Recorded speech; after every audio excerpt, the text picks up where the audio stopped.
Hello, this is Autumn Sink, and I am going to be talking about the issue of Brexit on my presentation.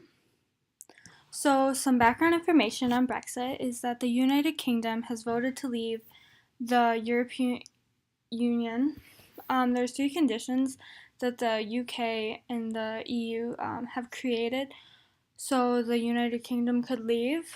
The three conditions are how much the UK will owe the EU for them to be able to leave, also what happens to the Northern Ireland border, and what happens to the UK citizens living elsewhere in the EU and EU citizens living in the UK.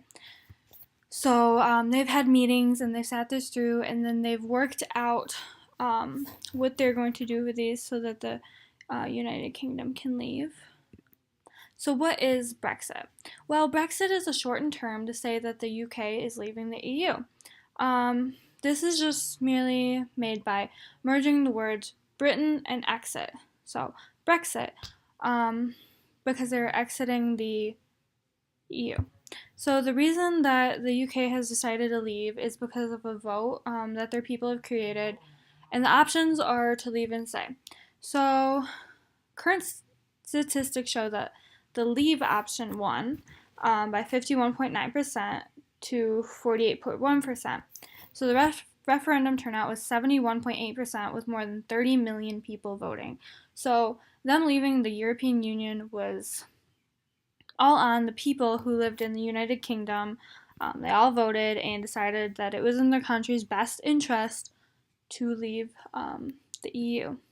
So how does this affect the economy, which makes it an economic issue? It was predicted that leaving the EU would instantly impact the economy. So right after, like a day after leaving the EU, the British pound was lessened in value. Since then, it has now regained its losses against the dollar, while remaining 15% against the euro. So the value of the money has gone down and then has gone back up to after some period of time. So then the predictions have been proven wrong about the instant negative impact on the economy.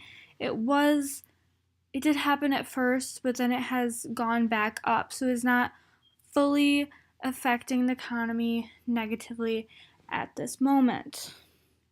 So a comparison of the debate that they had, I'm going to focus on the trade and the budget because they have the most to do with the economy. So with looking at trade, basically the main difference is the laws of the EU. So now Britain will be able to have new trade relationships internationally and secure more trade deals versus all the laws under the EU. And then for the budget, this helps British economy because there won't be the dues to be part of the European Union.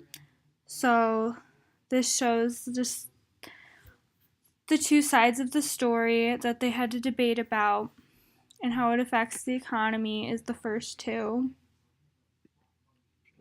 Other countries' opinions on the United Kingdom leaving the European Union is that it could affect living standards across countries, and a lot of these countries actually, looks like every single one, has more of a pessimistic view, which is they're not looking forward to the Brexit. They don't want the United Kingdom to leave because they feel like it could impact their own economies negatively as well, which would cause more problems to the world economy. So to add it to relation to our current unit or module, this can be closely related to the aspect of mercantilism. This is because the United Kingdom wanted to benefit its own interests and leave the European Union and decided to do that on that aspect, just what's best for the British people and their own economy in their own being.